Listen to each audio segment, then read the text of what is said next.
भयो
हामीले देखेको त यो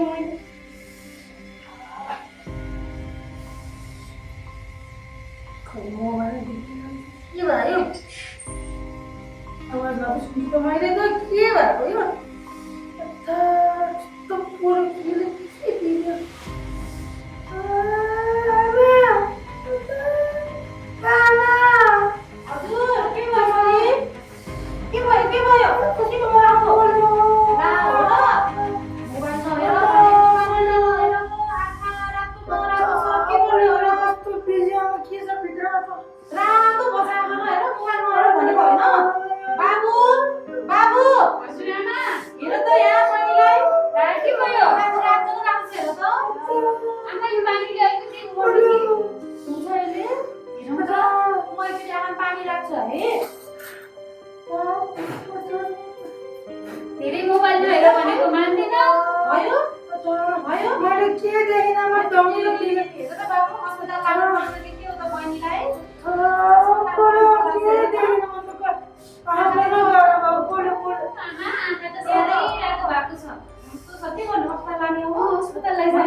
आँखाको नानी पनि बिग्रिन लागेछ कतिसम्म मात्र हेरेकी त मोबाइल पनि आमाले र मैले भनेकै थिएँ बहिनीलाई धेरै मोबाइल नहेर्नु भनेर मान्दै मान्दैमा हाम्रो कुरा सुन्दैन मोबाइल टिभी धेरै हेर्नुहुन्न है अब पनि तपाईँले मोबाइल टिभी धेरै हेर्नुभयो भने तपाईँको आँखा बिग्रिन सक्छ तपाईँ अन्धो हुन सक्नुहुन्छ सुन्नुभयो डक्टर मैले आफै त देख्छु नि अबबाट तपाईँ मोबाइल टिभीबाट टाढा हुनु अब पनि हेर्नुभयो भने तपाईँको आँखा पुरै बिग्रिन्छ तपाईँ अन्धो पनि हुन सक्नुहुन्छ राम्ररी हेरिदिनु पर्छ डाक्टर साहब मेरो छैन निको त हुन्छ नि हजुर मैले यहाँ ल मैले औषधि लेखिदिएको छु उहाँलाई दिनको 4 पटक एक थोपाले राखिदिनु अनि यो औषधि राख्नुभन्दा टाइम लाग्छ उहाँको आँखामा चाहिँ पट्टी बाँधिदिनु नत्र सङ्क्रमण पनि हुन सक्छ 1 हप्तापछि पुनः फेरि फरकको लागि लिएर आउनुहोस् है।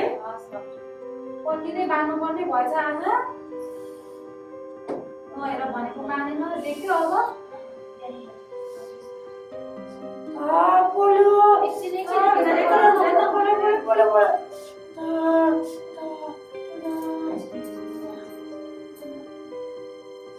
एकछिन है राधा, नाच्यो है। मैले पट्टी बाँधिरहेको छु। घर गएर मोबाइल टिभी नहेर्नुहोस् है। मैले लेखिदिएको औषधि पनि दिनको 4 पटक एक थोपाको दरले राख्नुहोस्। अन्य टाइममा चाहिँ यसरी पट्टी बाँधेर राखिदिनुहोस् है, नत्र सङ्क्रमण हुन सक्छ।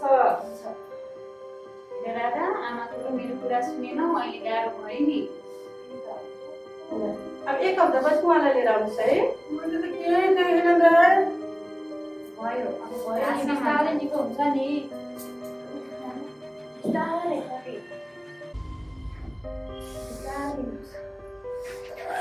लड्यो होइन, म फेरि बिस्तारै बिस्तारै बिस्तारै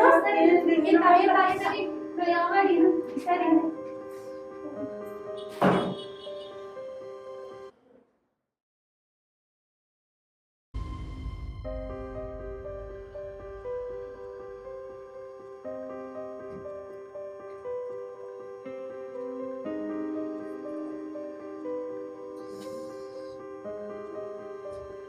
दाइ, ए दाइ, हजुर, मलाई पहिले चाहिँ भने आएँ। ए ल लड्यो होइन, एकछिन पनि तुर्न सकेन है, म आउँदै थिएँ त। आफै यहाँ कस्तो हतार भइसक्यो। बिस्तारै।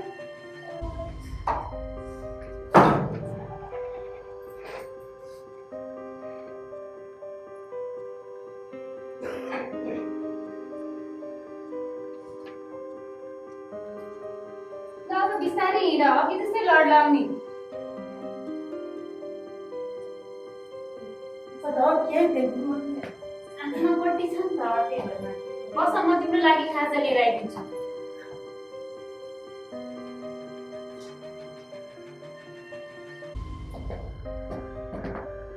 के हो यो थाहा बहिनी? ल मैले बिस्तारै ल्याऊ भनेको होइन, सबै पुग्यो होइन अब। केही देखेन नि त दाइ, सरी दाइ। फेरि मोबाइल नहेर भनेको मानिन, अहिले गाह्रो भयो होइन आफैलाई। ल भयो छोड्यो, भुइँको टिपेर नखाऊ, म अर्को ल्याइदिन्छु। भुइँको टिपेर खानुहुन्न।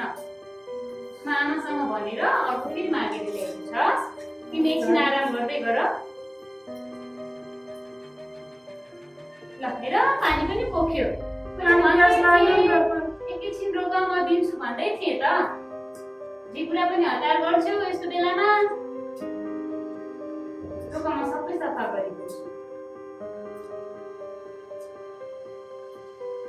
ल पल्टेर एकछिन आराम गर्नु, अहिले आमा आएर औषधि हालिदिनुहुन्छ आँखामा।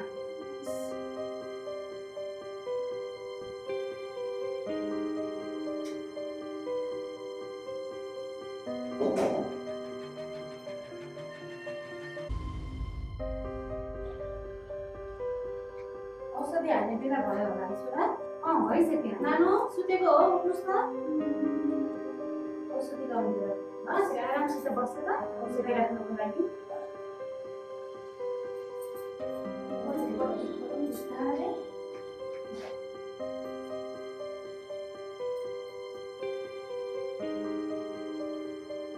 आमा, डाक्टरले भन्नुभएको थियो औषधि हालेपछि फेरि पट्टी लगाउनुपर्छ भनेर है, नत्र सङ्क्रमण हुन्छ भन्नुभएको थियो है अहिले।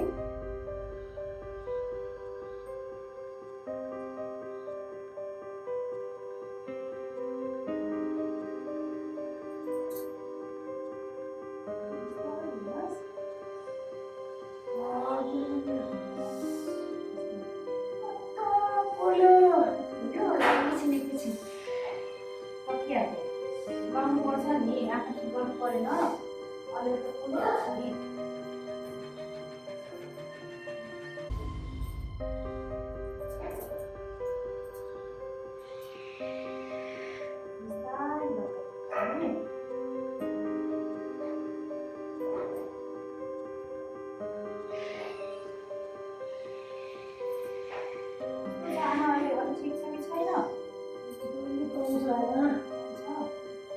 बेला नै आमा र मैले भनेको कुरा मानेको भए अहिले यति गाह्रो हुन थियो नि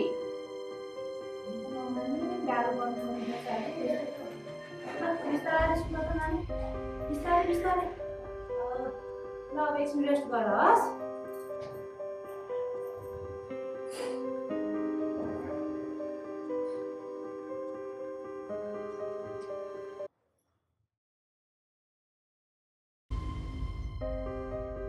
राधा छोरी सुतिरहेको हो तपाईँ आमा आज त बहिनीलाई अस्पताल लाने दिन हो नि है है त्यही त उठ त छोरी उठ्नुहोस् त निदाउनु भयो कि क्या हो आज त अस्पताल जानुपर्छ नि त छोरी डक्टरलाई देखाउनु पर्यो त होइन सास हेर्नुहोस् बिस्तारै बिस्तारै डक्टरले के भन्यो होला आँखा के भएको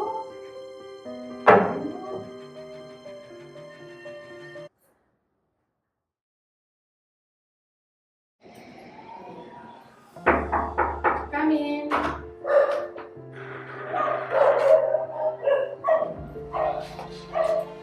नमस्ते डाक्टर साहब नमस्ते डक्टर कस्तो छ राजालाई मैले त राखिरहनु राखिरहनु भएको छ नि राखिरहेको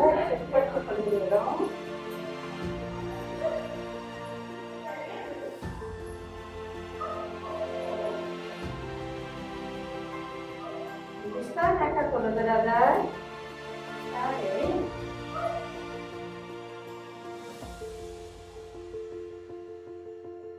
कस्तो छ राजा नमस्ते आमा देखेँ मलाई देख्यो देखेँ पहिला जस्तै देख्यो देखेँ डाक्टर साहब धन्यवाद डाक्टर साहब तपाईँले गरेर मैले फेरि नयाँ संसार देख्न पाएँ तर त मन नै हुने रहेछ रुनु हुँदैन राजा भर्खर त तिम्रो उपचार सफल भयो यसरी फेरि गाह्रो हुन्छ नि अबदेखि टिभी मोबाइल नहेर्नुहोस् मोबाइल हेर्दिनँ टिभी पनि हेर्नु डाक्टर साहब अन्नै म त अन्नै हुन लाग्यो अबदेखि नहेर है भनेको मान्ने नहेर्ने हस् आमा अरू अरू काम गर्ने मोबाइल चाहिँ नहेर्ने अबदेखि आमा मजाले देख्ने मानिस है। धन्यवाद डाक्टर साहब अबदेखि चाहिँ उहाँलाई टिभी मोबाइलबाट टाढै राख्नुहोस् है दादा टिभी पनि अबदेखि आफूभन्दा ठुलाले भन्ने मान्नु मोबाइल हेर्नु सट्टाबाट म अरू खेल खेल्छु डाक्टर साहब मोबाइल हेर्दिनँ मैले उहाँको आँखामा राख्ने औषधि र चस्माको पत्ता लेखिदिएको छु तल पसलबाट लिएर जानुहोस् है यही तल हो डाक्टर साहब हजुर तल पसलबाट लिएर जानुहोस् अनि उहाँलाई 3 महिनापछि फेरि उहाँको चस्माको पावर बढाउनु पर्छ कि पर्दैन त्यो चेकअप गर्न लिएर आउनुहोस् है अब त मोबाइल हेर्नै हुँदैन होला हेर्दिनँ आमा हेर्दिनँ राम्रो सम्झाइदिनु है हामीले भनेको त मान्दै मान्दैन त्यो लगाउँछु राजा अलिक सजिलो भयो तिमीलाई सफा देख्नु धेरै धेरै धन्यवाद है डाक्टर साहब अब 3 महिनापछि उहाँलाई फेरि चेकअप गर्न ल्याउनुहोस् है चस्माको पावर बढाउनु पर्छ कि पर्दैन अनि आँखा कस्तो छ फरकको लागि 3 महिनापछि लिएर आउनुहोस् है राजा अबदेखि मोबाइल नहेर्नुहोस् है हस् डाक्टर मामु बाबाले दादाले भनेको सबै मान्नुहोस् राम्रोसँग पढ्नुहोस् आफै हेर्न सक्नु भयो नि त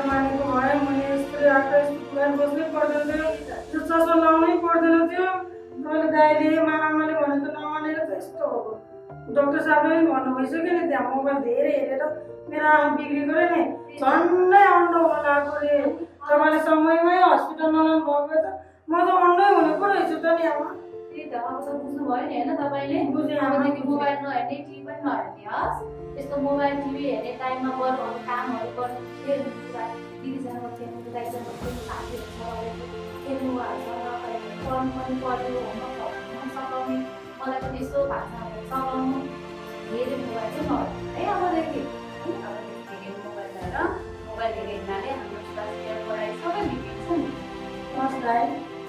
आमा मोबाइल हेर्दिनँ म समयमै होमवर्क सघाउँछु काम गर्छु मैले सक्ने काम तपाईँहरूलाई सघाउँछु र मोबाइलबाट टिभीबाट त म अब टाढै हुन्छु म हेर्दिनँ अब यस्तो आँखा बिगार्ने हाम्रो स्वास्थ्य बिगार्ने हेर्दिनँ हस् म ज्ञानी हुन्छ अब नमस्कार अघि हामीले ड्रामामा देखाएको जस्तै राजाले जस्तो धेरै मोबाइल टिभी नहेर्नुहोस् धेरै मोबाइल टिभी हेर्नाले तपाईँको आँखा बिग्रिन सक्छ तपाईँको स्वास्थ्यमा समस्या आउन सक्छ बरु बाँकी समयमा तपाईँहरू अतिरिक्त क्रियाकलापहरू गर्नुहोस् आफ्नो आमा बाबाहरूलाई आफूले सकेको कामहरू सहयोग गर्नुहोस् थ्याङ्क यू